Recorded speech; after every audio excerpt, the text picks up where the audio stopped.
Bienvenidos a este segundo coloquio de mujeres en la economía. O sea, es una semana intensa, me comentaba Saraí, ¿no? Que del lunes al día sábado se tienen programadas 24 mesas, ¿no?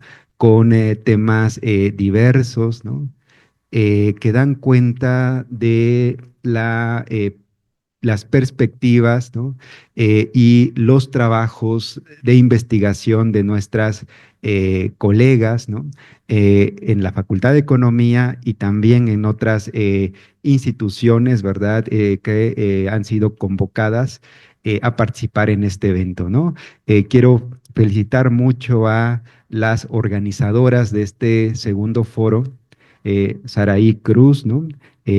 Araceli Martínez, que también nos acompaña, y que hagan extensivo esta felicitación a la compañera Ana Cristina Collin, ¿no? Bueno, esta es la mesa 7 dedicada al tema nearshoring e inversión extranjera directa, ¿no? Impactos en la productividad y el desarrollo económico en México y pues me siento muy contento de que nos acompañen distinguidas colegas, ¿no?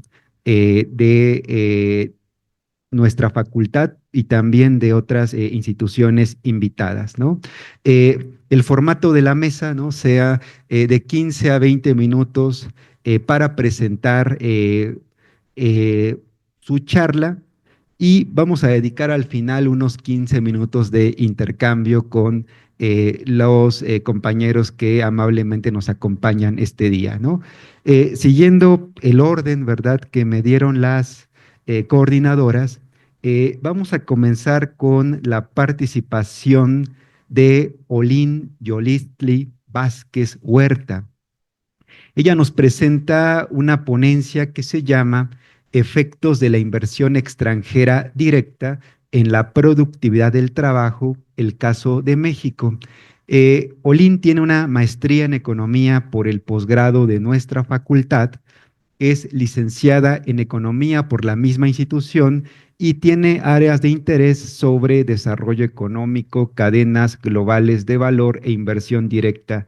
Es integrante del Centro Mexicano de Estudios Económicos y Sociales y profesora del Centro Universitario Tlacaelel, Campus Ixtapaluca, ¿no? Escribe regularmente en la revista semanal Buzos de la Noticia y en la revista cuatrimestral Apuntes Críticos de Economía y Sociedad. Bienvenida, Olin, y tienes entre 15 y 20 minutos para tu presentación.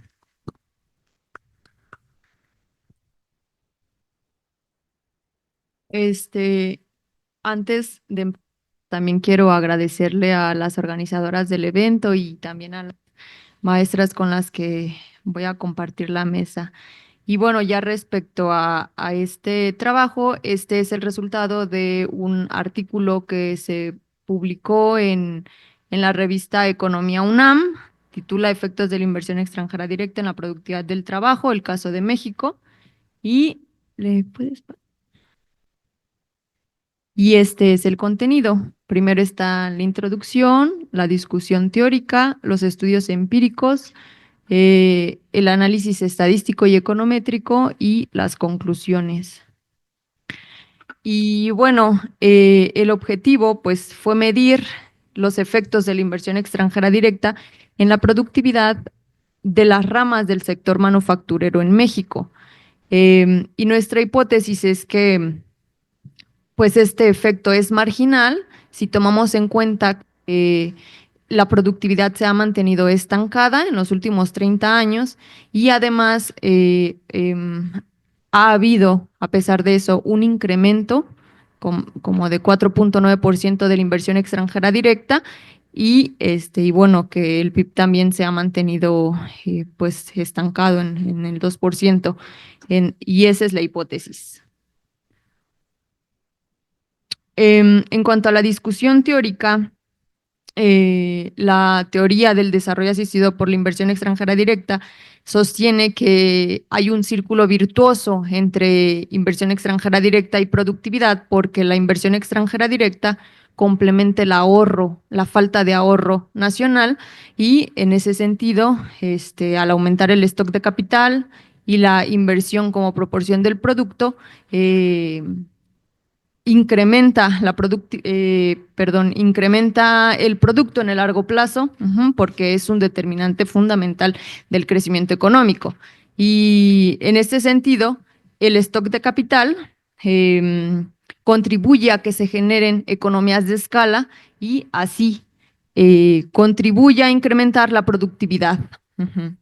Finley, 1978, por ejemplo, dice que la tasa de progreso técnico de un país que recibe inversión extranjera directa depende positivamente de qué tan expuesto esté el capital nacional al capital extranjero, en el supuesto de que las empresas multinacionales, es decir, las empresas extranjeras, tienen muchos beneficios o tienen mejor tecnología que las empresas nacionales, tienen mejor forma de organización, tienen mejor capacitación de los trabajadores, y eso puede beneficiar a las empresas nacionales. Em, en este sentido, el crecimiento del stock de capital genera rendimientos crecientes a escala y se pueden dar a través de dos elementos: las externalidades pecuniarias y las externalidades no pecuniarias. Las externalidades pecuniarias se dan a través de los encadenamientos productivos hacia atrás y hacia adelante, que son encadenamientos verticales, pero también pueden ser a nivel de la misma rama. Esos son los vínculos.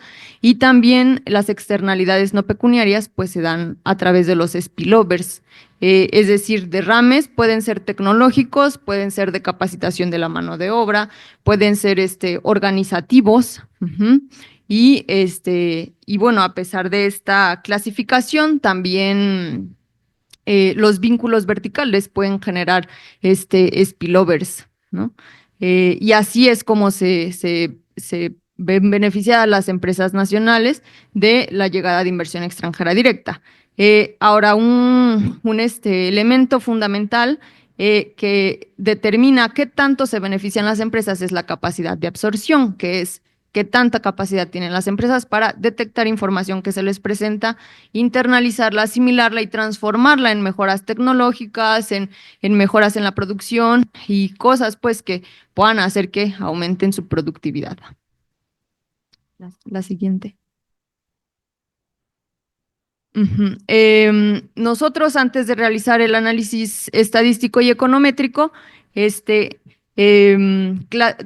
revisamos la literatura empírica que había, ¿no? Y la clasificamos en tres partes, ¿no? Los estudios para economías desarrolladas, los estudios para economías en desarrollo y los estudios para economías menos desarrolladas, y no se encontraron resultados homogéneos, digámoslo así. Es decir, no sucede que en las economías en desarrollo siempre la inversión extranjera directa vaya a tener efectos positivos. En las economías desarrolladas, en todas las que revisamos, sí había efectos positivos, pero en las economías en desarrollo eran muy heterogéneos. Por ejemplo, estaba el caso de Vietnam, donde había algunos autores que encontraron efectos positivos y otros que encontraron efectos negativos, pero pues dependía del nivel de agregación al que se hacía el análisis, el tipo de variables que utilizaban, etcétera. Uh-huh.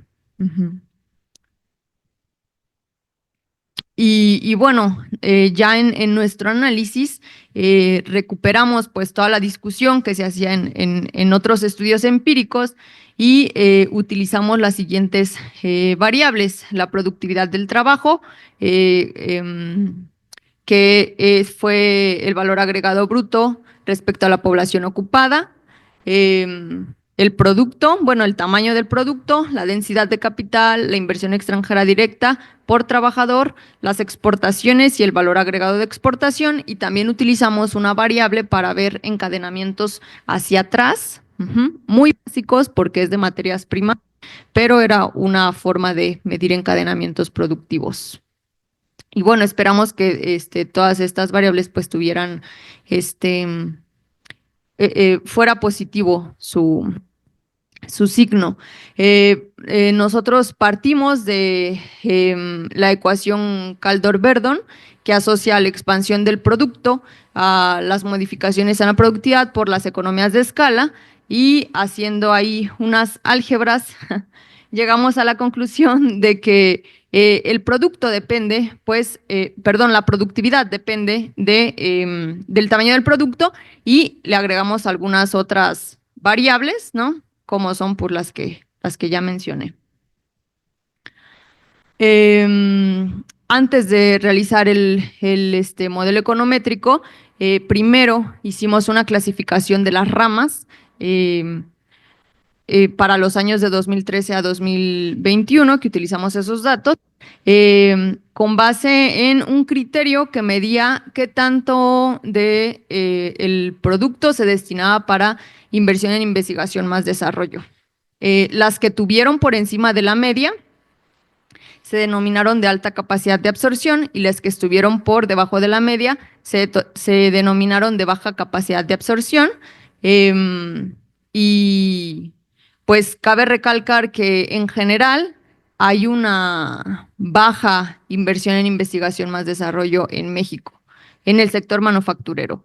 En China, por ejemplo, era o es de 1.4 en el sector manufacturero, y aquí en México es de 0.5%.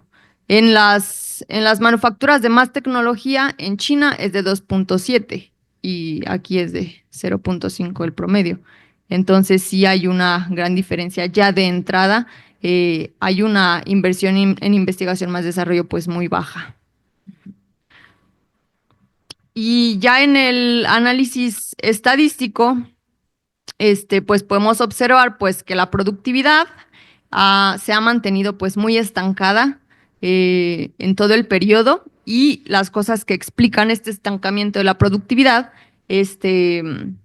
pues son el estancamiento en el stock de capital por trabajador, es decir, la densidad de capital, también la caída de la inversión extranjera directa como proporción, o más bien la inversión extranjera directa por trabajador, también un indicador de vínculos hacia atrás, pues también muy estancado, a pesar de que el sector de las exportaciones pues se ha mantenido dinámico, y en parte pues esto se explica porque el valor agregado de exportación pues también se ha mantenido estancado. En el grupo 2 de baja capacidad de absorción presentó tasas de crecimiento muy similares al grupo total, y el grupo 1 se modifica en el sentido de que las exportaciones no son tan dinámicas, es decir, lo que se produce en el grupo 1 de alta capacidad de absorción, pues está más dedicado al sector interno, no tiene tantas exportaciones, y hasta hay un decrecimiento en el valor agregado de exportación. Y ya en el análisis econométrico empleamos mínimos cuadrados generalizados factibles para realizar las regresiones, y observamos que así como habíamos planteado en la hipótesis, el coeficiente de la inversión extranjera directa pues es muy marginal. Los factores que explican en mayor medida a la productividad son pues la densidad de capital, el stock de capital, ¿no? El tamaño del producto y hasta cierto punto los vínculos hacia atrás. Este, la inversión extranjera directa pues es muy marginal su coeficiente, y eso significa pues que aunque llegue mucha inversión extranjera directa, pues habría que ver qué tanto efecto va a tener pues en la productividad, ¿no? O sea, va a ser muy marginal, muy mínimo, y pues debería de buscarse inversión que aumentar el stock de capital. En el grupo 1 tiene, o más bien la diferencia está en que aquí las exportaciones pues no tienen coeficientes significativos, y el valor agregado de exportación tampoco. Aún así, la inversión extranjera directa pues se mantiene marginal, pero ya habíamos dicho que este grupo produce más para el mercado interno que para el mercado externo y pues esa es la diferencia respecto al grupo total. Y en el grupo 2, ahí sí se observan casi los mismos resultados del grupo total. Este, la inversión extranjera directa pues sigue manteniendo este coeficiente muy marginal. eh, los encadenamientos productivos sí son positivos y significativos, es decir, sí conviene realizar o más bien generar encadenamientos productivos hacia atrás y pero la variable pues que tiene mayor efecto pues es el stock de capital por trabajador. Ujú.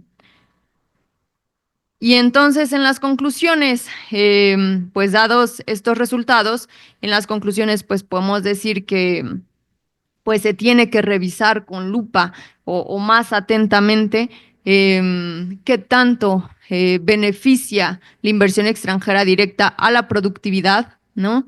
Eh, y se debe priorizar en mayor medida aquella inversión extranjera o la inversión en general que contribuya a incrementar la densidad de capital, es decir, el stock de capital por trabajador, más allá pues y bueno, de cualquier tipo de inversión, ¿no? En términos abstractos o aquella pues que no genere mayor densidad de capital y también se deben de priorizar pues los encadenamientos productivos hacia atrás. Y eso sería todo.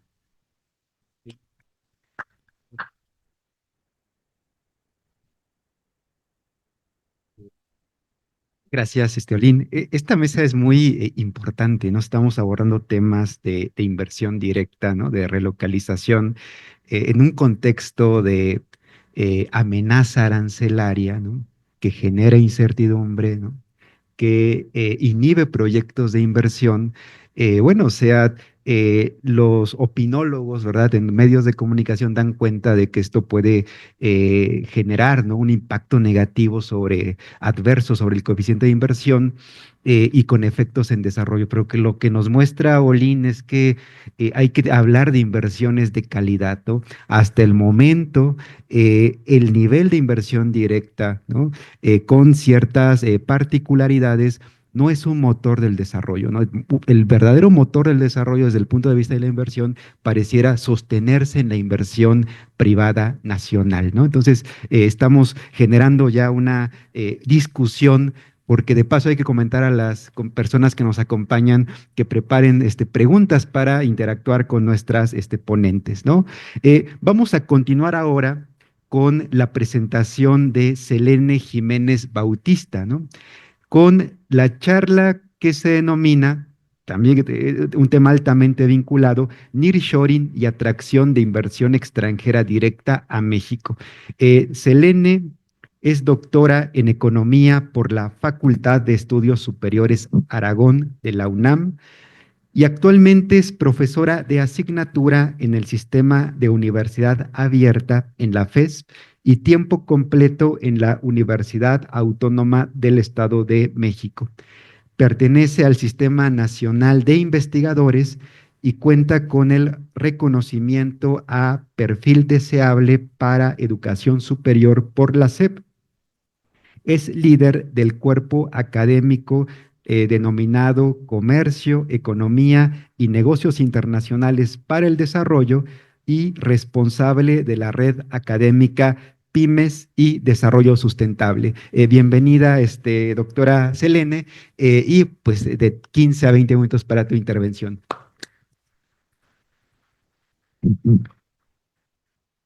Buenas tardes. Primero también quiero agradecer a las organizadoras la oportunidad para estar aquí con ustedes el día de hoy en este evento.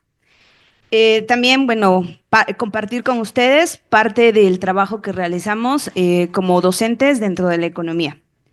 Bien, el tema que vemos, pues bueno, está relacionado creo que con todo. Estoy muy emocionada de ver todo lo que están desarrollando las compañeras porque creo que vamos a llegar a una discusión bastante interesante.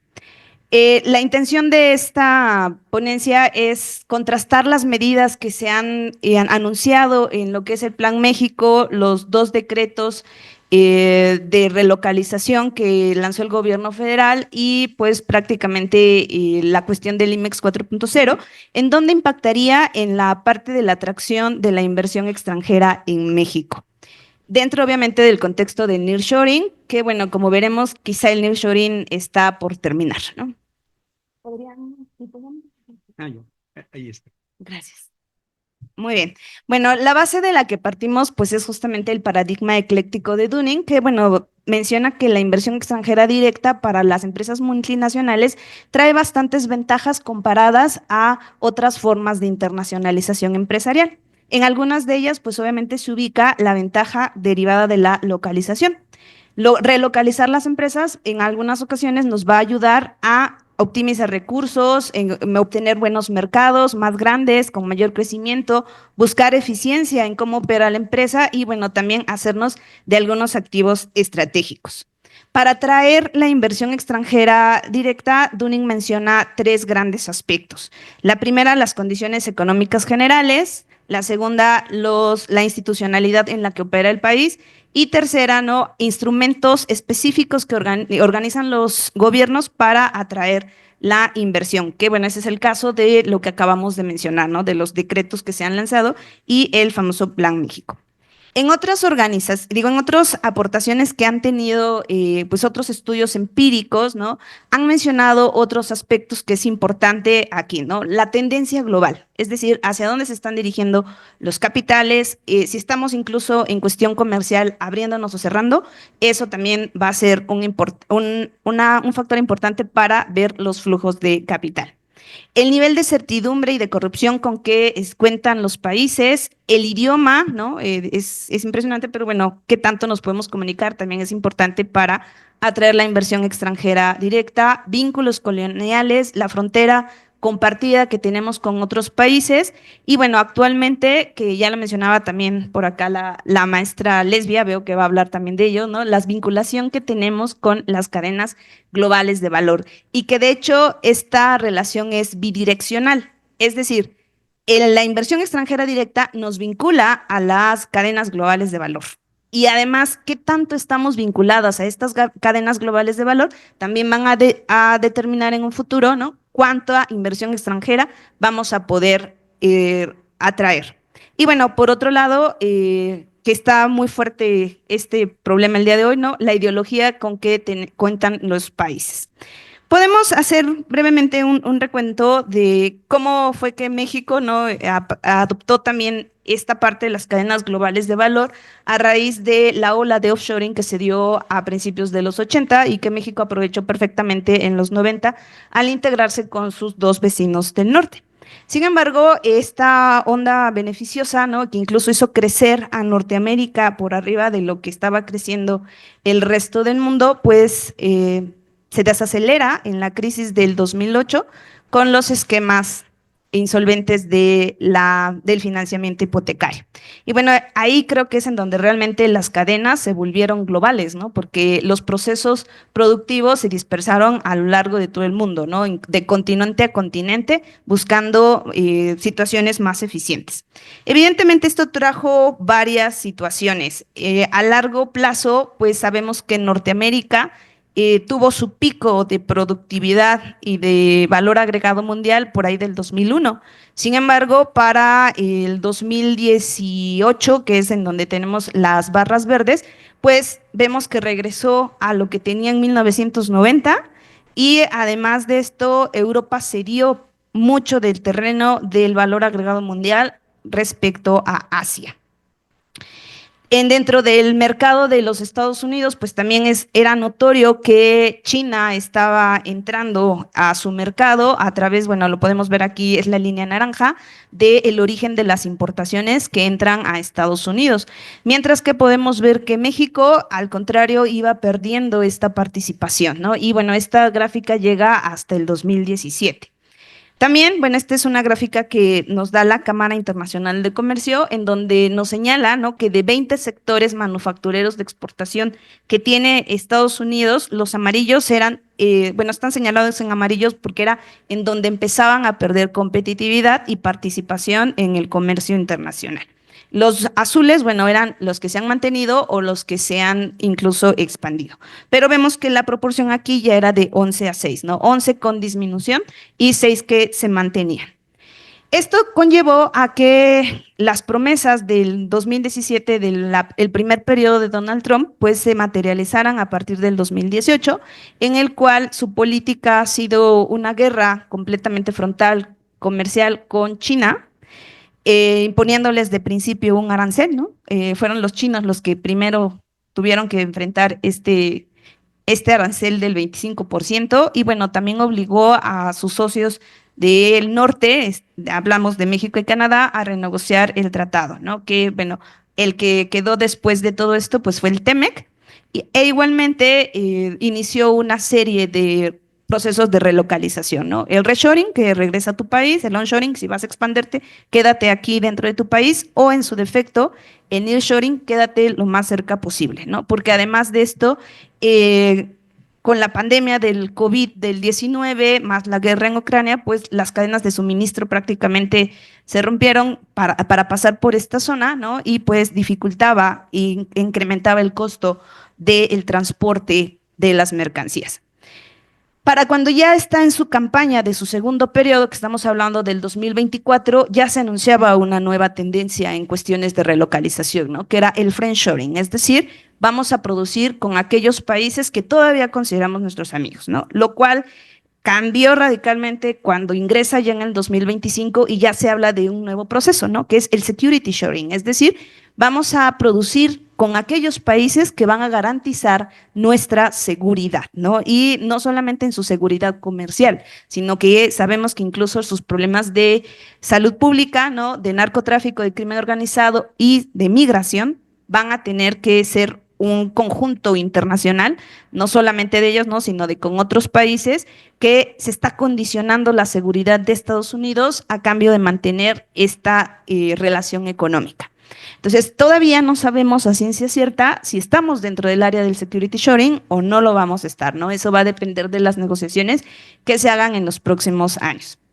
Mientras estuvimos en el nearshoring, México fue de los países que tuvieron como ciertas ventajas, primero que nada porque la mano de obra ya tenía un costo inferior incluso a la de China desde el 2012. Y ojo, estoy hablando del costo, no necesariamente de la calidad. Sabemos que en productividad la mano de obra china pues es bastante más elevada que la que tenemos aquí en nuestro México. En cuestión de mercado, pues tenemos la cercanía con Estados Unidos, tenemos que pueden operar dentro de nuestro país con menor regulación y todavía para este entonces el TEMEC estaba funcionando en su totalidad, ¿no? Sí con unas reglas de origen un poco más complejas y más difíciles de salvar, pero todavía con la oportunidad de entrar sin el pago de los aranceles. En cuestión de la eficiencia, pues valía la pena mencionar que todavía, digo, ya estábamos insertados dentro de las cadenas globales de valor, es decir, ya había aquí, ¿no?, algunos procesos que se estaban realizando encadenados a las empresas estadounidenses. Y eso habla de pues, que ya teníamos cierto grado de especialización en las ramas y en las actividades dentro de las cadenas. Y por compartir nuestra frontera con ellos, representamos un menor costo de transporte. En cuanto a los activos estratégicos, pues varias empresas estadounidenses ya tenían activos aquí dentro de nuestro país y bueno, como mencionábamos, ya estamos integrados a las cadenas globales de valor. Y a partir de aquí podríamos ver cuál fue la tendencia del nearshoring, ¿no? Si vemos la gráfica de la izquierda, que es la inversión extranjera directa, a partir del 2020 hay un ligero alce, ¿no? Y es la inversión que se recibió. Además que, como lo vemos de la derecha, nacionalmente se hizo también un esfuerzo importante en cuestión de inversión. También podemos ver aquí el tipo de inversión extranjera que llegó. Bueno, llegó nueva inversión, es cierto. También hubo una gran inversión de utilidades. es decir, las empresas que ya estaban aquí estuvieron reinvirtiendo sus utilidades en esta parte. Y también, un poco más intermitente, pero es notorio que también ocurrió aquí, ¿no? Las sedes de las casas matriz enviaron recursos a las empresas que estaban, digo, a sus filiales que ya estaban aquí dentro de México. En el origen, pues podemos ver que esto principalmente vino de Estados Unidos, que es la línea azul más fuerte, y aunque está en menor volumen, cabe señalar que China también tuvo un alza importante, ¿no?, en la inversión extranjera que enviaba a nuestro país. Es la línea azul suavecita, ¿no?, la suave, la cielo, y pues es claramente a la alza la tendencia de China a invertir dentro de nuestro país. Esto tuvo algunas consecuencias, ¿no? Como podemos ver aquí, la participación de China, evidentemente en las importaciones de Estados Unidos se disminuyó. Pero, contrario a eso, las importaciones provenientes de México se incrementaron. Y bueno, no se alcanza a ver bien porque la imagen se cortó un poco, pero la gráfica del lado derecho lo que tiene es la participación de las exportaciones, ¿no?, a Estados Unidos del total de las exportaciones de México. Y prácticamente, aunque la gráfica está así, era porque los numeritos en cuanto a la escala estaban pequeños, pero prácticamente el 80%, ¿no?, de todas nuestras exportaciones, pues se dirige hasta Estados Unidos. Y bueno, de esta dependencia estamos informados ya desde hace algún tiempo. Ahora bien, a raíz de esto, pues estamos viendo que el gobierno ha lanzado, ¿no?, una nueva serie de atracciones que, bueno, ahorita las vamos a colocar dentro de los aspectos que cubrirían según el paradigma ecléctico de Dunning, y al final también consideramos las otras aportaciones que se han dado, ¿no? En cuestión de la atracción en México, bueno, acá hay varios aspectos. De hecho, aquí es en donde tenemos cierto problema por la imagen, ¿no? O sea, yo espero que ustedes lo vean muy bien. Pero bueno, hablamos primeramente del factor crecimiento del mercado. En este caso, ¿no?, México puede seguir atrayendo inversión extranjera directa siempre y cuando todavía tenga acceso al mercado de los Estados Unidos, ¿no? Y bueno, esto implica, ¿no?, que es necesario que el TEMEC siga en operación.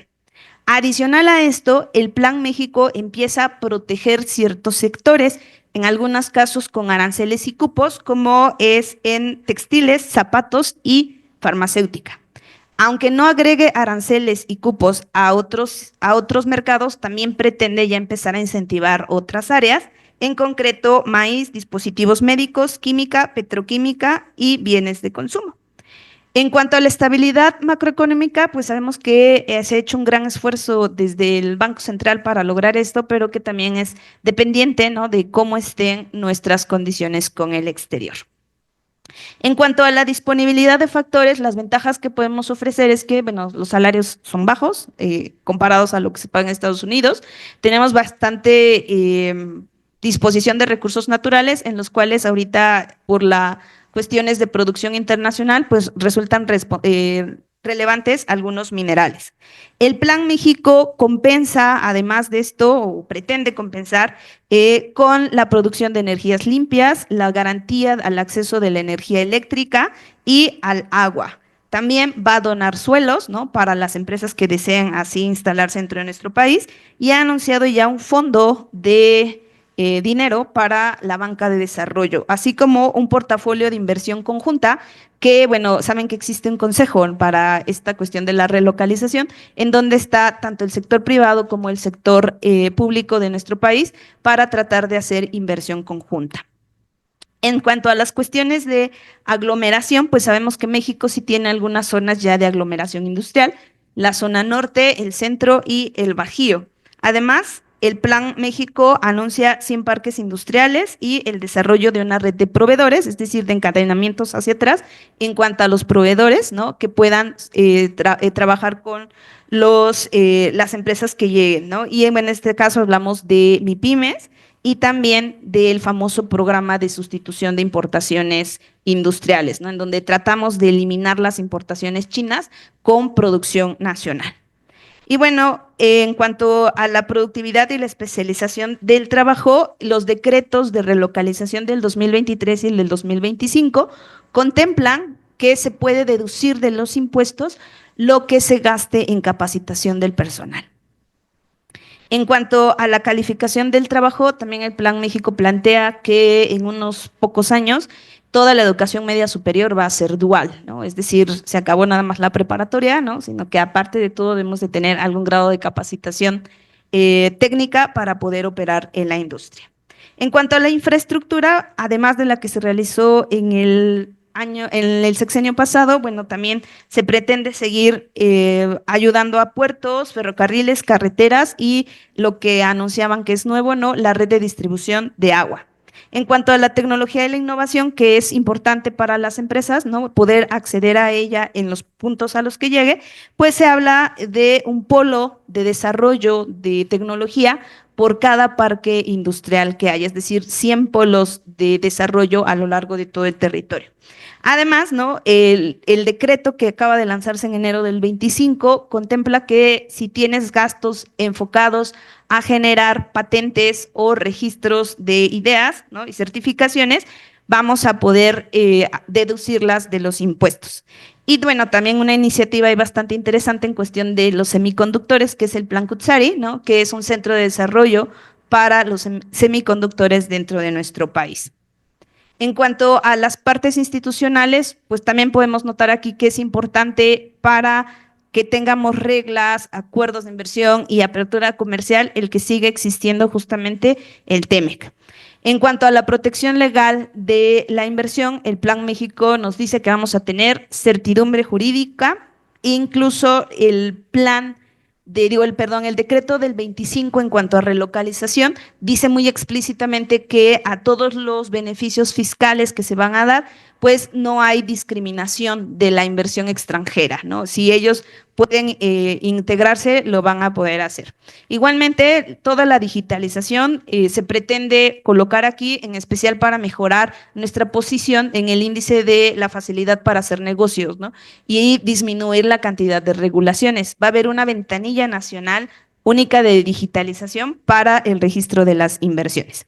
Y en cuanto a la carga tributaria, pues sí ha habido algunas facilidades, ¿no? La primera es una cuestión de depreciación acelerada para disminuir el pago de los impuestos, deducir los gastos de capacitación, los de desarrollos de patentes, de certificaciones y algo que ya está operando, ¿no? El IMEX 4.0, que es un programa enfocado en las empresas de exportación que les ayuda a pagar menos en cuestión de IVA y IEPS cuando las importaciones son temporales y están destinadas posteriormente a la exportación, ¿no? Entonces, eso es lo que podríamos mencionar en el ámbito institucional. En cuanto a los efectos específicos, bueno, pues ya lo hemos mencionado, existe tal cual estas facilidades fiscales, existe en México todo un marco regulador de la inversión y bueno, podemos mencionar que además de esto va a haber compras gubernamentales, fondos para la banca y sectores estratégicos. Bueno, tenemos por ahí incluso pues varios tratados de inversión, pero que el único que realmente nos ha surtido en grandes volúmenes, pues es nuestro vecino del norte. ¿Qué factores tendríamos que ver adicionales a todo esto? Pues para empezar, pues ya se nos está exigiendo la seguridad, ¿no? La seguridad de nuestro país y también la seguridad de otros países. Y aunque en cuestión ideológica quizá no estuviéramos tan de acuerdo, lamentablemente nuestra posición económica pues nos va a obligar a estar dentro de este lado, ¿no? Al grado que, bueno, la consigna del domingo que se hizo este meeting fue complementamos, no competimos, ¿no? Estamos con ustedes en pocas palabras, ¿no? Y bueno, ya viendo las cuestiones aquí del el paradigma ecléctico de Dunning, pues podemos notar que en la atracción de condiciones generales tenemos 4 que ya están operando, ¿no? que tenemos estructuralmente desde hace bastante tiempo, y 4 que apenas vienen con el Plan México. En cuanto a la institucionalidad, pues también es importante que siga operando el TEMEC y muchas de las cuestiones que podrían apoyarnos todavía están por implementarse. Y bueno, en la última parte de los instrumentos específicos, igual, o sea, tenemos varias buenas intenciones, pero dependemos en gran medida de que el TEMEC siga operando. Por último, bueno, ahí hay algunas conclusiones, pero me gustaría concluir simplemente con una cuestión. Lamentablemente para México, el plan o esta idea de ahora sí hacer una política industrial le está llegando quizá demasiado tarde, ¿no? Si nosotros queríamos aprovechar realmente el nearshoring, este tipo de reformas se debió de haber hecho hace unos 6 años mínimo, ¿no? Para que realmente fuera aprovechable. Ahorita el Plan México y los decretos que se están haciendo, podemos notar que en efecto están complementando como todo el paradigma de atracción de inversión extranjera. Sin embargo, no está siendo condicionado esto a que entremos dentro del programa de seguridad de nuestro vecino del norte. Entonces creo que nos pasó esto de que vamos a comprar el extinguidor cuando ya está el fuego, ¿vale? Muchas gracias.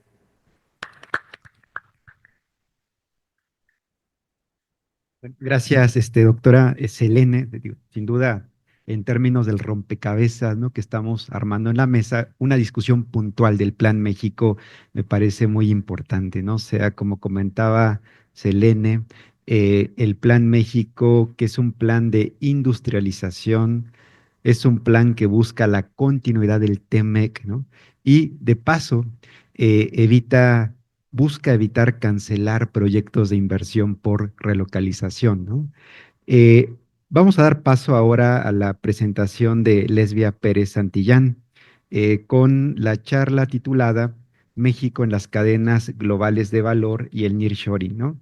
Lesbia, ¿no?, es investigadora postdoctoral del Consejo Nacional ahora la CECITI, ¿no?, más bien, en el Departamento de Economía de la UAM, Iztapalapa.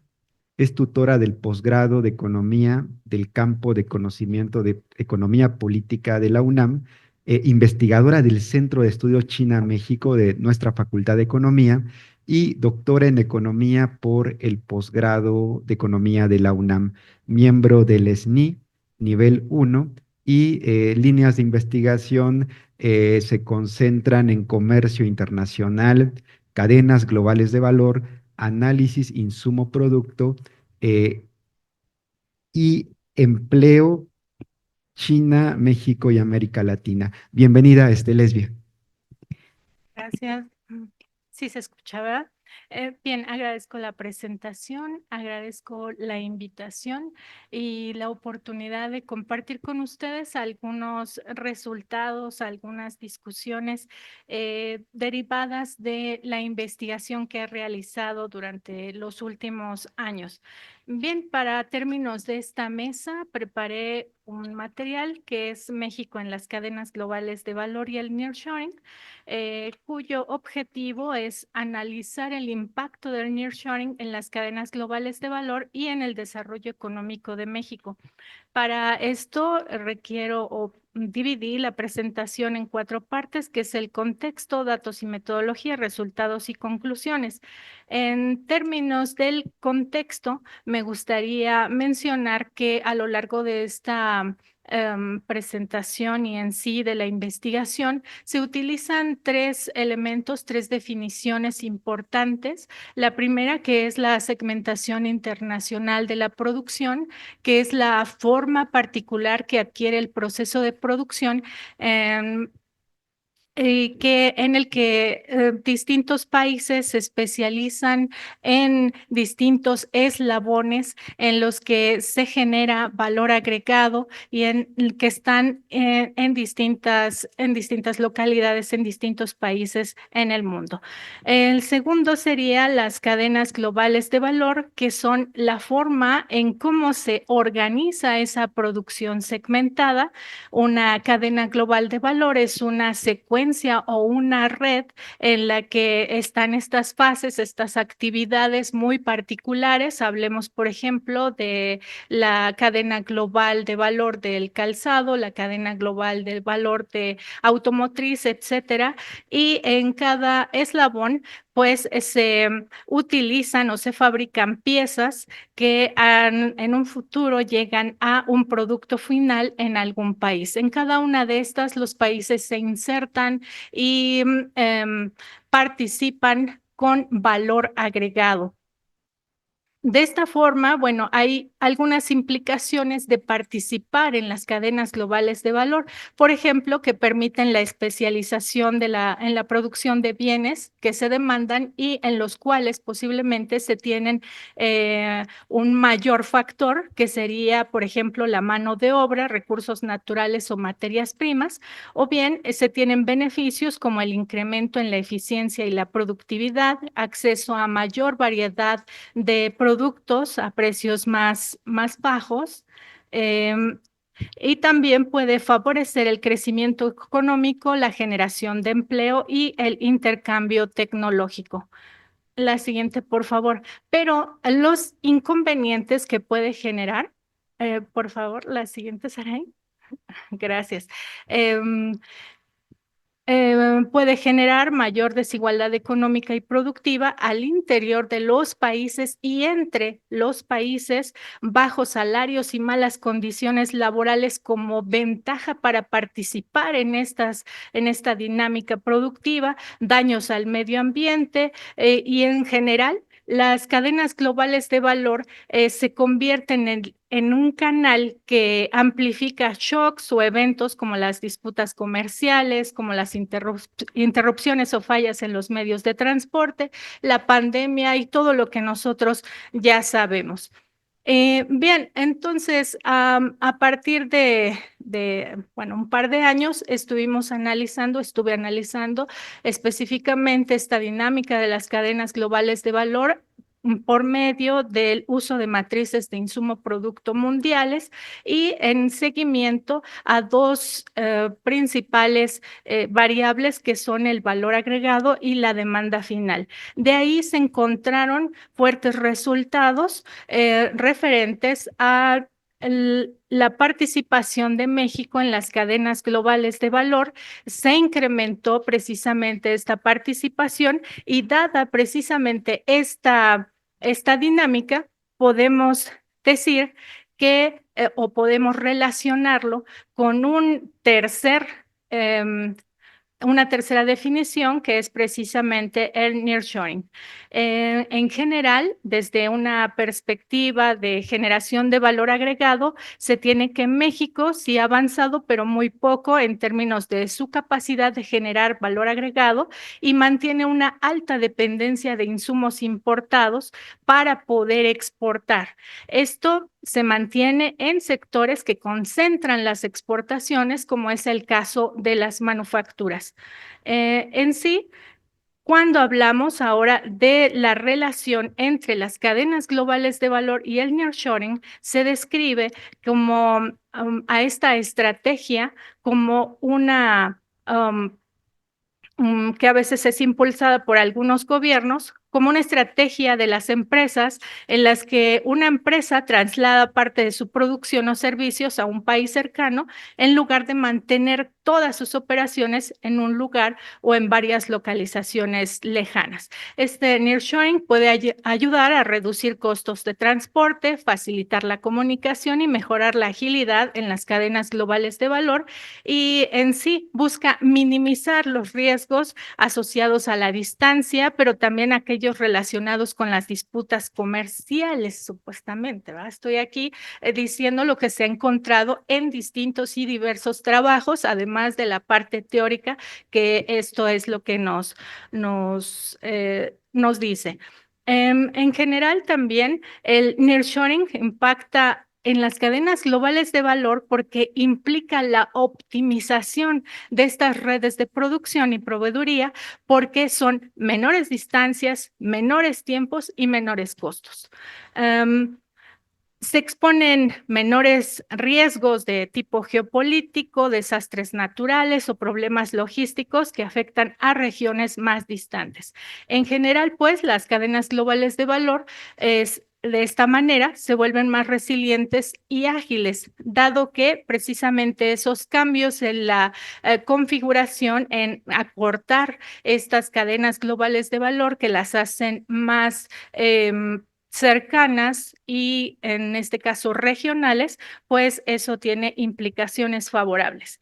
Ahora, aquí lo que quiero presentar es un ejercicio, dado que hay un debate interesante en cuanto al nearshoring. Algunos utilizan datos sobre las encuestas que Banco de México realizó a distintas empresas, otros utilizan, como la doctora Selene, directamente datos sobre inversión extranjera directa. En fin, hay distintos esfuerzos. En este caso, yo quise utilizar, para términos de esta presentación, información del Directorio Estadístico Nacional de Unidades Económicas, el DENUE, que ofrece datos de identificación, ubicación, actividad económica y tamaño de los negocios activos en el territorio nacional, actualizados y sobre todo en segmentos de los establecimientos grandes.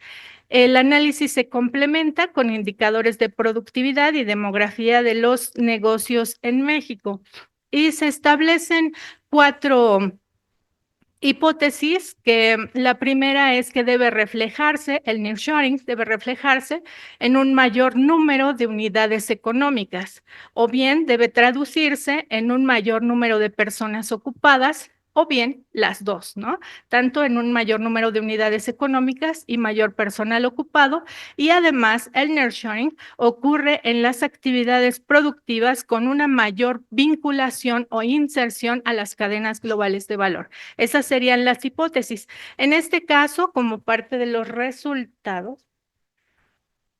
Ajá, gracias. ¿Cuál es? Gracias. Bien, como parte de los resultados, se tiene la tasa de crecimiento promedio anual de las unidades económicas. Aquí utilicé 3 subperiodos, que es 2015, 2018, 2018, 2021 y uno más cercano, que es 2021, 2024, para efectivamente poder observar cuál fue la dinámica de crecimiento o no de estas unidades económicas.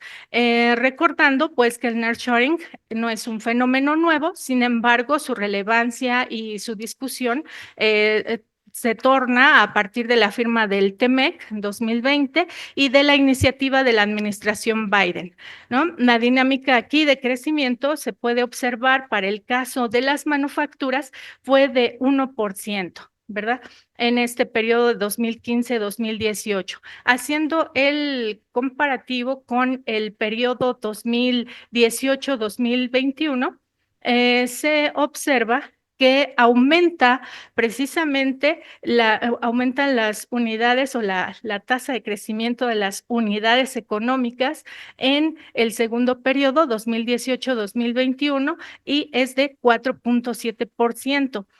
Ahora, en el último periodo, que es 2021-2024, lo que obtenemos es que, bueno, existían 6 millones de unidades económicas y de ellas la tasa de crecimiento para el caso de las manufacturas se reduce. De 4.7% pasa a 2.5%. Sin embargo, pues sí hay un mayor dinamismo en el sector de construcción, generación de energía eléctrica y transporte. Ahora, en términos de estas unidades económicas, hablando por tamaño, de 2018 a 2021 y de 2021 a 2024, que están ahí divididas en las barras, las que nos interesan en este caso son las más recientes, que están en gris, observamos que sí hubo un crecimiento, pero sobre todo de aquellas unidades que son de 51 a 100 personas ocupadas. Entonces, esa es la dinámica que arroja, ¿no? Ahora, en términos de las entidades, ¿verdad? En términos de las entidades, de cómo se ha comportado esta dinámica, pues las tasas de crecimiento promedio anual se dan, note usted el color más intenso, es en las entidades federativas en las que hay un mayor crecimiento de estas unidades, y podemos ver que para el caso de 2015-2018 se resalta, es esta, perdón, 2018-2021 se resalta principalmente a Quintana Roo, tenemos también a Nayarit y también a Baja California Norte. En 2018-2021 hay un mayor crecimiento de estas unidades en Oaxaca, igual en Nayarit y algunos pues estados del sur, que es Tabasco y Chiapas. Para el 2000, la verde sigue siendo la anterior, la que mostré bueno, esa ya la leí, digamos. Entonces, de 2021 a 2024, que es el mapa azul, lo que se observa es que hay un mayor crecimiento en algunas entidades del centro, que es Puebla, que está el Estado de México, Aguascalientes y Veracruz, ¿no? Entonces, también, claro, hay entidades que superan el promedio, pero vamos, no podemos ver un patrón en el que digamos todo el norte. Todas las entidades del norte son las que están creciendo mucho más que las del sur. Note usted que tampoco se puede observar de esa manera la dinámica de nearshoring, la dinámica que se esperaba, por lo menos. En términos de la tasa de crecimiento promedio anual, específicamente de las manufacturas, nos permite observar que sí hay un crecimiento de 9.6%, pero igual se concentra en aquellas unidades que van del 51 a 100 personas ocupadas. Y en términos de entidades, volvemos a ver que no hay un criterio, ¿verdad? Claro, en este término, porque tenemos aquí que es Tabasco, nuevamente, quien tiene un mayor crecimiento en este tipo de unidades y entidades como Chihuahua, Nuevo León, Tamaulipas y Durango superan la tasa nacional, que es de 2.5, ellos tienen 2.7, 3.1, etcétera, pero no es también un patrón concluyente. Lo mismo pasa en 2021-2024, note usted que es precisamente Guerrero quien ha crecido mucho más en estas unidades y que pasan, ¿verdad?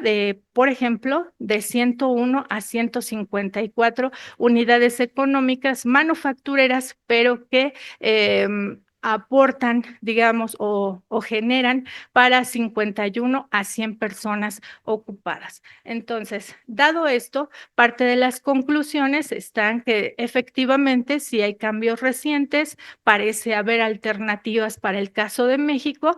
No obstante, pues los posibles efectos positivos de cambios como o generados por el nearshoring, pues deben de tener en cuenta las particularidades muy específicas de cada una de las economías, en este caso de México, cuya característica es esta de precisamente generar poco valor agregado, ser muy dependiente de insumos importados, etcétera, ¿no? Y entonces, en estas investigaciones, pues estas permiten ser una aportación para precisamente cuantificar estos efectos del nearshoring que no han sido claros y que, por supuesto, mucho de lo que se dijo en esta presentación, digamos, son supuestos que no tomaron en cuenta la dinámica con la que se maneja el presidente de Estados Unidos, ¿verdad? Que nos viene a cambiar todo, que hay una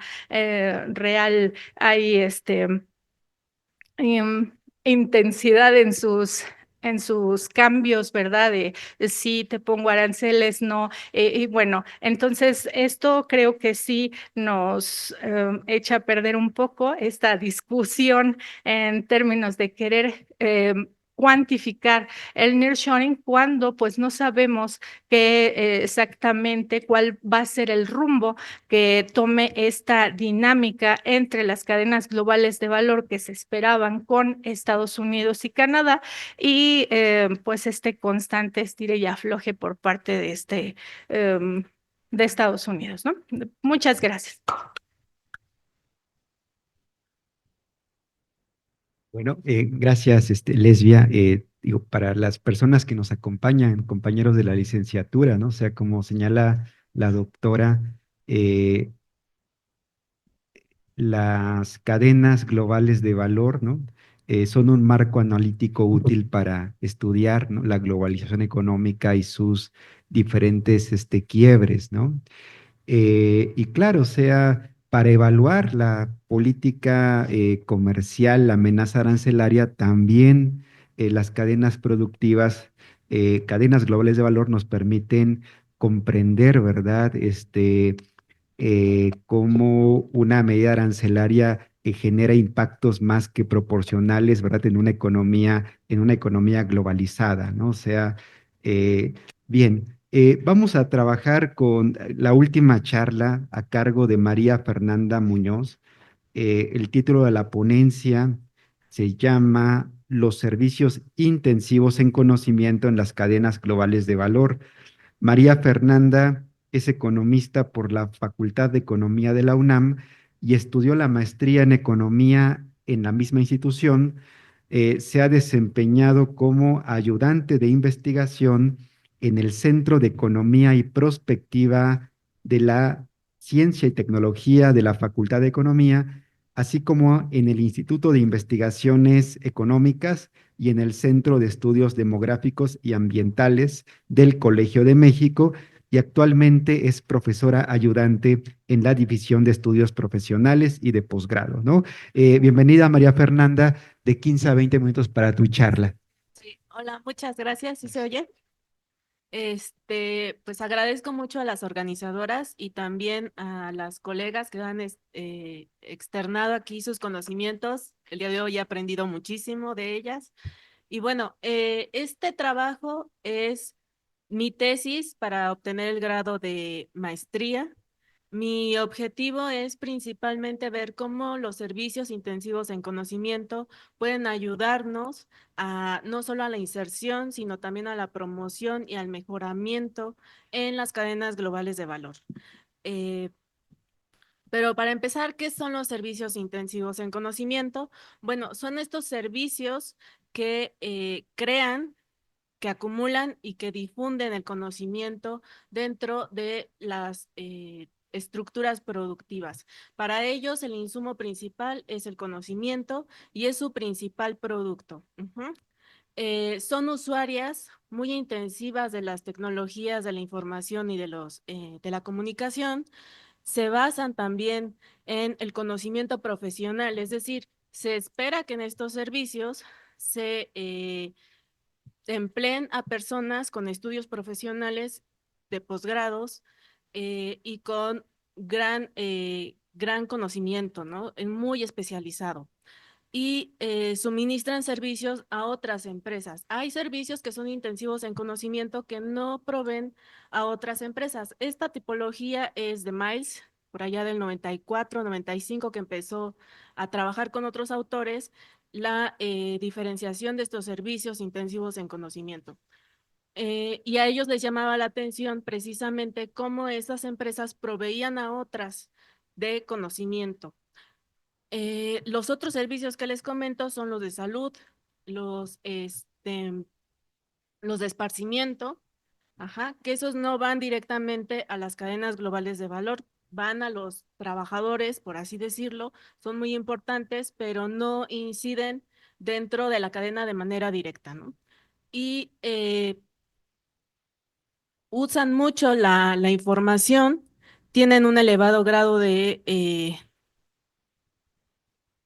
personalización, perdón, es que no alcanzaba a leer, de personalización, es decir, ofrecen estos servicios de manera personalizada a las empresas, porque al momento de ofrecer sus servicios son a problemas específicos. Entonces es una personalización muy elevada la que ofrecen estas empresas a sus clientes. Y también no son rutinarias sus servicios, son al ser tan personalizados, tan especializados, no logran ser tan rutinarios estos servicios. Bueno, hay una clasificación, Miles hizo una clasificación en su momento, pero era como de manera muy intuitiva, ¿no? Así como que viendo a qué se dedicaban estas empresas, qué era lo que hacían y hacía la clasificación de manera muy pragmática. Eurostat ya hizo una clasificación más basada en datos, entonces esta es la que yo utilizo, la cual dividen en 4 subsectores estos servicios intensivos en conocimiento. Primero habla de los servicios intensivos en conocimiento que tienen una base tecnológica muy importante. Ahí están las telecomunicaciones, son el sector mucho más importante de este. También están los servicios de mercado, que son intensivos en conocimiento. Estos son los que van a apoyar mucho más a las empresas. Ujú. Están los transportes, sobre todo el marítimo y el aéreo, son los que más utilizan la profesionalización. Y están los servicios financieros. El sector financiero dentro del sector servicios es siempre muy problemático y también llama mucho la atención, ¿no? De hecho, aquí en el posgrado tenemos un área de conocimiento dedicada solamente al sector financiero. Eh, Ahí están, obviamente, los servicios de apoyo financieros, están las bancas, están los seguros, que son muy importantes al proveer de servicios intensivos en conocimiento a las empresas. Y bueno, los otros servicios que dejé fuera de este cuadro son los que les mencioné, los educativos, los de salud y los de esparcimiento, que no están realmente dirigidos a las empresas. Bueno, hay problemas. Cuando hablamos de servicios intensivos en conocimiento, hay problemas. Por ejemplo, la heterogeneidad que hay entre los sectores y entre las empresas que conforman el sector, ¿no? Ese es un problema cuando hablamos de sectores. Siempre es muy importante tenerlo en cuenta. La clasificación también del conocimiento. Tenemos el conocimiento que es profesional, ¿no? El que adquirimos en las instituciones educativas de manera formal, pero también está el conocimiento tácito, este que vamos adquiriendo conforme vamos haciendo las cosas. Eh, es muy difícil poder clasificar este conocimiento, cuál adquirimos de manera formal y cuál de manera tácita. No siempre está muy clara esa distinción. Entonces, también ahí está ese problema de la clasificación. La apropiación del conocimiento. Las empresas buscan, obviamente, apropiarse de ese conocimiento que generan, pero es muy difícil. El conocimiento, al ser un bien público, no podemos apropiarlo de manera exclusiva, ¿no? Aquí mismo estamos aprendiendo todos y de ese conocimiento nosotros lo seguimos teniendo, no nos pasa nada por compartirlo. Y ese es un problema para las empresas porque ellas no pueden generar ganancias con el conocimiento que se está esparciendo y además es bueno, a eso se dedican también estas empresas, a difundir el conocimiento en todo el sistema. Entonces, ahí está un problema fundamental. También hacer ese conocimiento tácito que tienen los trabajadores, hacerlo explícito en manuales para poderlo difundir dentro de la misma empresa, también es algo que pues les cuesta dinero a estas empresas de servicios intensivos en conocimiento. Y la medición del conocimiento, ¿cómo medimos el conocimiento? Esa intensidad de conocimiento, ¿cómo la medimos? Podemos decir que hay unos esfuerzos, ¿no? Como les decía, Miles lo hizo de manera muy pragmática, pero ha habido otros esfuerzos, por ejemplo, Elcher y Consoli hicieron una investigación acerca de cómo las empresas solicitaban ciertas actividades, ciertas habilidades de sus trabajadores y eso lo empezaron ellos a clasificar para llegar a una mejor medición del conocimiento. Aún así, es poco clara, ¿no? No podemos poner un índice, es muy difícil hacer índices, también está este problema, ¿no? A la hora de hablar del conocimiento dentro de las cadenas globales de valor. Bueno, ¿cuál es la importancia de estos servicios intensivos en conocimiento? ¿No? Porque pareciera que son como que aislados, ¿cómo los podemos relacionar? Bueno, la inversión extranjera directa es una de las cosas que nos puede decir qué tan importantes son para las empresas, ¿no? Aquí vemos que, bueno, yo consideré el acumulado de 2006 a 2024 que reporta la Secretaría de Economía y el 30% de ese valor acumulado va dirigido hacia el sector servicios. Y de ese 30%, el 37% va a sectores del sector servicios que no son intensivos en conocimiento. El restante 63% va a estos sectores que son intensivos en conocimiento. El principal captor de esta inversión extranjera directa son las finanzas, el sector financiero. ¿Por qué? Por la banca múltiple, ¿no? Bancomer, HSBC y demás son los principales receptores dentro del sector servicios de inversión extranjera directa del acumulado en este periodo. De ahí el siguiente subsector es el de los servicios de mercado, que ahí más bien son los servicios inmobiliarios los que principalmente absorben la inversión extranjera directa y los servicios de alta tecnología, las telecomunicaciones, aunque ahí también observé una gran variabilidad, pero bueno, esta gráfica se las puse como ejemplo de qué tan importantes son también para las empresas, para el sector internacional, estos sectores de servicios intensivos en conocimiento. Y bueno, la inclusión de estos servicios dentro de las cadenas globales de valor, pues es muy importante porque aquí les pongo la sonrisa típica de Yerefi, a la que usualmente refiere cuando nos explica por primera vez las cadenas globales de valor, y él pone que los servicios o los eslabones que más producen valor en ciertas cadenas, no en todas, pero en ciertas cadenas son servicios principalmente, ¿no? Investigación y desarrollo, por un lado, y por el otro lado, los servicios postventa. Entonces, son servicios, al final del día, esos que generan mucho mayor valor.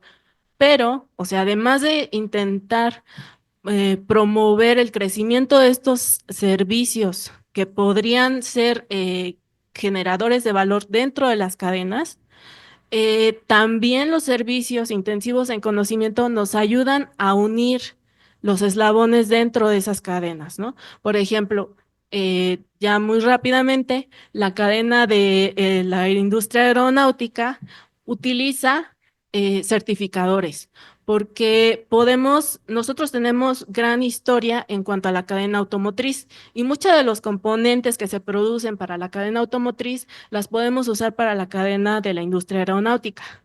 Pero hay un problema, la industria aeronáutica tiene muchas más especificaciones en cuanto a los productos. Entonces, las certificadoras dicen, sí, ok, tú produces estos componentes, pero necesitamos que tengan estas especificaciones mucho más estrictas para la industria aeronáutica. Y las certificadoras dicen, sí puedes, no nada más solo que tengan los requisitos técnicos, sino también la capacidad productiva para que no se obstruya la cadena de valor de la aeronáutica, ¿ok? Entonces, esa es una empresa que le está prestando el servicio a toda la cadena o a esa parte de la cadena para poder certificar que esa cadena funcione de manera correcta. Entonces, es muy importante los servicios intensivos en conocimiento para estas cadenas y para muchas otras cadenas. Yo les pongo el ejemplo de la cadena aeronáutica, pero para muchas otras cadenas también. ¿Por qué? Porque es una bola de nieve, ¿no? Mientras más se fragmenta la producción en diferentes eslabones, más aparecen actividades fuera de las empresas. Y eso nos lleva a tener cada vez más empresas dedicadas a servicios, también a otras manufacturas que antes no existían. Y el tener el conocimiento de estas cadenas y cómo integrar las empresas entre sí es algo muy valioso para tener cadenas globales de valor que sirvan, pues sí, quizá para el mercado internacional, para el mercado estadounidense, que ya vimos que probablemente ya se nos acabó la minita de oro ahí con Trump, pero para el mercado nacional y para otros mercados, por ejemplo el chino, que también está creciendo muchísimo y puede ser un potencial comprador de las manufacturas mexicanas, pues creo que puede ser importante también ver cómo mejoramos esas cadenas y desde mi punto de vista, los servicios intensivos en conocimiento nos pueden ayudar a ese mejoramiento. Bueno, muchas gracias. Muy bien, gracias, compañera María Fernanda. O sea, como señalas, es un gran reto, no solamente estadístico, ¿no? O sea, también en términos de medición, una aproximación al sector servicios intensivos en conocimiento. Y bueno, o sea, una duda que surge, por ejemplo, es ah, para el caso de México, ¿no? O sea, los grandes proyectos por relocalización que identifica a la Secretaría de Economía, 50% de estos proyectos se dedican a manufactura, ¿no? Posiblemente un 20% más está orientado a el sector de la construcción. eh, y ello contrasta notablemente con lo que con lo que sugiere, ¿no? O sea, la evidencia de los últimos años, donde cada vez en la producción globalizada es más importante, ¿verdad? La captura de valor agregado por parte de servicios, ¿no? Y México sigue, continúa, ¿verdad? Capturando inversiones de tipo tradicional vinculados a la manufactura, ¿no? Entonces, bien, muy interesante la presentación. Tenemos unos minutos para comentar, ¿no? O sea, estas excelentes presentaciones de nuestras colegas, ¿no? Profesoras. Eh, el micrófono está abierto, ¿no? Bueno, mientras se animan, ¿no? Adelante. Bueno, o sea, yo tengo unos comentarios, ¿no? O sea, que claro, a nivel de duda y también para la discusión, ¿no? Lesbia, presentaste un análisis muy puntual sobre la evidencia de nearshoring a nivel territorial, ¿no? Y lo que me llama la atención es que cuando comparamos el periodo, ¿verdad? Más actualizado, 2024, entidades federativas como Oaxaca y Tabasco despegan en términos de unidades económicas, ¿no? Eh, ¿Hasta dónde esto es producto del nearshoring, ¿no? O más bien es expresión de los grandes proyectos de infraestructura de la 4T, ¿no? O sea, que entre otras cosas mostraron, como tú muestras, un efecto multiplicador muy importante sobre inversión privada que se materializa en un aumento de número de establecimientos, ¿no? ¿Hasta dónde puede ser reflejo más bien de los proyectos de infraestructura, esta evidencia que nos comentas, ¿no? Y también para Selene, o sea, me parece muy importante, ¿no? El abordaje del Plan México. Eh, ¿Tú observas alguna contradicción cuando en el Plan México se nos habla de la importancia de la sustitución de importaciones, ¿no? Pero por otro lado, tenemos una IMEX actualizado, ¿no? Un IMEX que permite importar mercancías de manera temporal, ¿no? Con la condonación del impuesto a la importación y del IVA, siempre que este proceso se reexporta a Estados Unidos. Y claro, ello puede ser actuar en contrasentido, ¿no? Con la propia estrategia del Plan México que busca impulsar un proceso de sustitución de importaciones, ¿no? Y en el caso de Olin, o sea, si la inversión directa no contribuye a la productividad, ¿qué hacemos con la inversión directa, ¿no? O sea, como nos comenta Selene, ¿no? El Plan México en parte busca evitar, ¿no? La cancelación de proyectos de inversión por relocalización. Y hablamos de una bolsa de recursos de más de 175,000 millones de dólares, ¿no? Que representan una tercera parte, por cierto, de la inversión acumulada en México desde 2006 hasta la actualidad. Y bueno, o sea, ¿qué hacemos con esa cartera de inversiones, ¿no? Si la evidencia que tú nos muestras es que estas no contribuyen al desarrollo económico, ¿no? Y para el caso de la compañera Fernanda, pues ya comentaba, ¿no? O sea, ¿cuál es tu opinión, ¿no? De que en los grandes proyectos por relocalización en pausa, pues buena parte de las inversiones siguen aterrizando a sectores tradicionales como manufacturas, ¿no?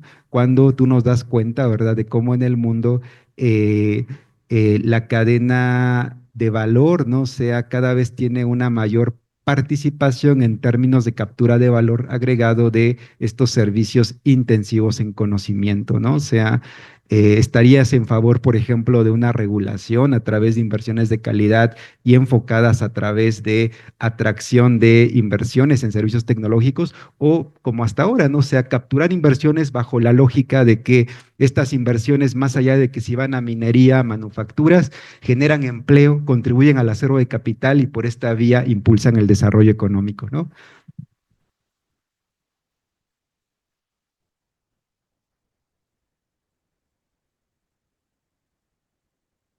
Adelante, compañera Araceli. Ah, ok. Compañeras, compañeros que nos acompañan, adelante.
Compañeras, adelante.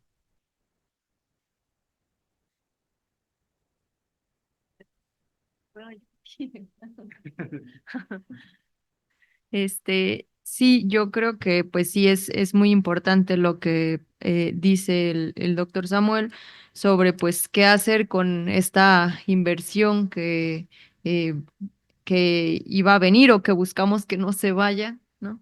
Este, si no contribuye a incrementar la productividad, al menos en el sector manufacturero. Lo que yo creo es que, y bueno, la experiencia de otros países así lo han hecho, como China, por ejemplo, o los países del sureste asiático, pues es que el, el Estado sí tiene que tener un papel muy activo en impulsar una política industrial que se favorezca de esa inversión extranjera directa. Por ejemplo, pues deben de promover los encadenamientos productivos.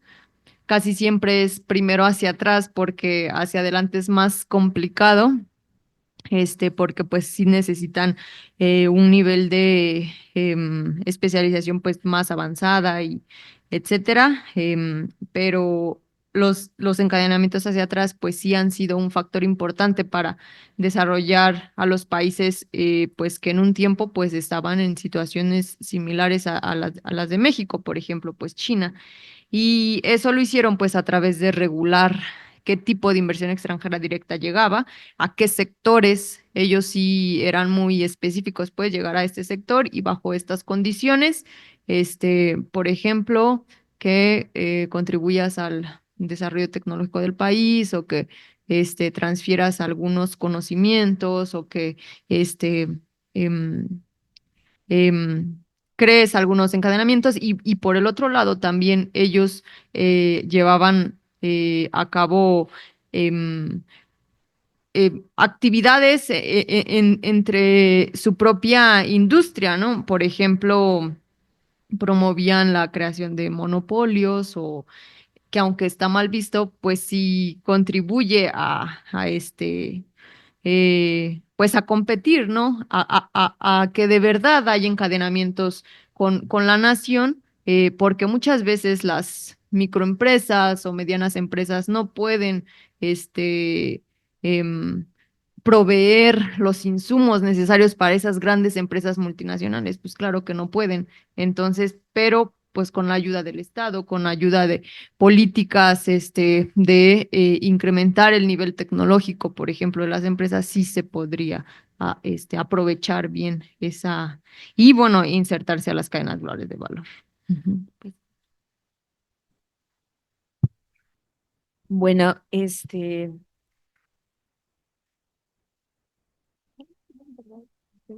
bueno, creo que para esto hay que recordar que en un origen economía era economía política, ¿no? Y ahí es en donde realmente está la respuesta de esta situación. Pareciera que el IMEX, al ser un programa enfocado hacia la exportación, estaría más bien como hacia la apertura, ¿no? Y la sustitución de importaciones industriales que va del otro lado, ¿no? Estaríamos más bien como en encerrarnos. Y la respuesta es que en realidad se complementan porque el contexto en el que estamos, pues es más bien una lucha que no solamente es económica, sino es de poder, ¿no? De liderazgo mundial entre lo que es Estados Unidos y China. Entonces, desde esta perspectiva, el programa de sustitución de importaciones industriales se está justamente enfocando a eliminar las importaciones que provienen de China.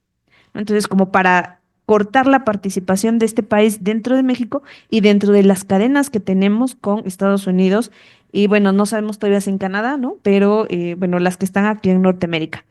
Y el IMEX, al estarse modernizando y estar justamente dando mayor apertura a toda esta situación de otras áreas en las que nos gustaría que y vinieran con insumos y que exportaran, pues en realidad está enfocado como a esta parte de encadenarnos con los Estados Unidos, ¿no? Es decir, si ya nosotros tenemos unas áreas de la manufactura que están bastante enlazadas, estamos agregando algunas otras áreas, ¿no? Otras ramas productivas y además lo que se le trata de hacer con ponerle este mote del 4.0 es agilizar el proceso, porque eso nos permitiría justamente, bueno, en la cuestión del despacho aduanero y también en el pago de los impuestos, el hacerlo mucho más ágil. Es decir, tratamos de frenar las importaciones que tenemos de China a través de la sustitución de importaciones, pero la agilidad de nuestro intercambio que tenemos con Estados Unidos en cuestión productiva va a ser más rápido. Eso es lo que busca. Entonces, en realidad, es una parte, digámoslo, de ser selectivos hacia qué lado queremos estar. Y bueno, creo que está muy claro, ¿no? Por nuestra condición, nuestra cercanía, incluso los mensajes que se han dado, pues es tratar de mantener nuestra relación con los Estados Unidos.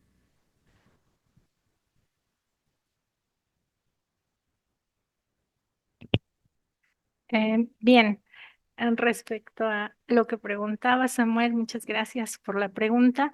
Em, Aquí yo creo que hay que, o sea, se requiere una lectura más detallada, más exhaustiva, porque en este caso sí fue Guerrero quien registró una tasa de crecimiento del 54.2%. ¿No? Pero ese 54.2% en estas unidades económicas manufactureras fueron de un tamaño del 51 a 100 y ese 54% fue porque pasaron de 3 unidades a 11. ¿No? O sea, es como cuando decimos, es un crecimiento del 100% y pasó de 1 a 2. ¿No? O sea, en realidad es, pues hay que leerlo con cuidado, ¿no? En el caso, por ejemplo, de Coahuila, registra una tasa de crecimiento del 11.5%, pero pasa de 111 a 154 unidades económicas manufactureras. Entonces, ahí como que, pues sí, ¿no? Dista un tanto. Eh, Incluso llamaría la atención en un encabezado que hoy salió en El País que dice México alcanza un nuevo máximo de inversión extranjera directa en 2024. Y al final, bueno, más adelante dice que representa un 1.1%. ¿No? Entonces, o sea, de repente mucho escándalo, ¿verdad? Pero y es muy pequeño el asunto. Sin embargo, para precisamente mejorar este tipo de análisis, porque pues pues sí, ¿no? A partir de incluso el libro ahí en el que se estuvieron platicando cantidad de temas y sobre todo esta discusión de querer cuantificar, ¿no? Los efectos o en sí el nearshoring, pues sí, hay la idea, está sobre la agenda el que tratar el nearshoring como unidades económicas de ciertos sectores y se creará un grupo de control sintético o lo que en términos, por ejemplo, de insumos productos se conoce como un bueno, vamos, un referente en el que tengamos la oportunidad de ver o de determinar qué habría ocurrido con la dinámica de las unidades económicas y el empleo sin el nearshoring o con el nearshoring, ¿no? Crear estos escenarios y ver efectivamente cuál fue el impacto. Bueno, gracias por la pregunta. Es muy interesante. De hecho, es una de las motivaciones que también me han acercado a este sector de servicios intensivos en conocimiento, porque se espera que nosotros profesionales estemos ahí, ¿no? Trabajando en ese sector. Y sobre todo como economistas, se espera también que estemos ahí como en ese sector trabajando. Es una paradoja desde mi punto de vista porque también he escuchado el discurso de que no vienen a invertir porque no hay suficiente personal capacitado, ¿no? Para poder aprovechar el conocimiento, como dice la maestra, que las empresas, la inversión extranjera directa puede traer el conocimiento a las empresas nacionales. Entonces está como esa paradoja de hay mucha gente capacitada, calificada, con grados de estudio superior que incluso se van al extranjero, ¿no? Somos exportadores de cerebros y por otro lado dicen, no, no invertimos aquí porque no hay. Entonces es una paradoja y creo que tiene que ver también con la pregunta de Samuel acerca de no hay una inversión suficiente en el sector servicios, ¿no? Sí hay en algunos sectores, por ejemplo, en la banca, por ejemplo, en telecomunicaciones, no solo de inversión extranjera directa, eso es a nivel nacional, toda la formación bruta de capital fijo se concentra usualmente en esos sectores porque son muy rentables, ¿no? Pero hay otros sectores los cuales no se ven, ¿no? No se han estudiado tampoco. Usualmente el estudio se concentra en la manufactura y eso incluso en el plan de estudios de la facultad pues está ahí, ¿no? Tenemos una economía agrícola, tenemos una economía industrial, pero no tenemos una economía de los servicios, ¿no? Lo vemos en una INAE y es algo que se replica usualmente en muchos lugares. Entonces, sí, yo creo que deberíamos, para empezar, impulsar el estudio de los servicios. Creo que eso es fundamental, ¿no? Empezar a también incluir a los servicios, porque usualmente los consideramos como no productivos, ¿no? Y estoy pensando un poquito en los marxistas que piensan que no son productivos, pero también los neoclásicos llegan a pensar que no son tan productivos porque son intensivos en fuerza de trabajo, ¿no? Es difícil también y aumentar la cantidad de capital en estos sectores, sin aumentar también la capacidad de los trabajadores. Entonces es muy difícil también incrementar la densidad de capital, como observábamos que era lo principal, el principal impulsor del desarrollo, ¿no? Del crecimiento en el estudio que hicieron. Entonces, pues sí, lo principal es estudiarlo para conocerlo, para tener un acercamiento y ya de ahí, pues proponer, ¿no? Políticas para que tampoco esté este desempleo tan importante, porque sí, todos conocemos al taxista que tiene ahí una escolaridad alta, pero prefiere ser taxista porque no tiene un empleo digno a lo que él estudió, ¿no? Eh, bueno, no sé si contesté las preguntas, pero que sí. Gracias. No, pues muchas gracias, compañeras, compañeros que nos acompañaron en esta sesión. Gracias, colegas, por esta sesión de gran aprendizaje, me parece, ¿no?